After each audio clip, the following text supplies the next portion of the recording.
దివిలోని దూత గణములు సైన్య సమూహమై దిగి వచ్చిరి.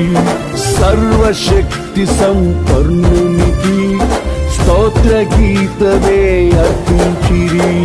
సర్వలోక కళ్యాణముకై లోక పాప పరిహారముకై దిగి వచ్చిన యేసు పూజుడని ఆర్భటించి కీర్తించెనుగా. దిగి వచ్చిన యేసు పూజుడని ఆర్భటించి కీర్తించెనుగా. స్తుతియు మహిమ ప్రభావము ఎల్లవేళల ప్రభుకే చెందును. స్తుతియు మహిమ ప్రభావము ఎల్లవేళల ప్రభుకే చెందును.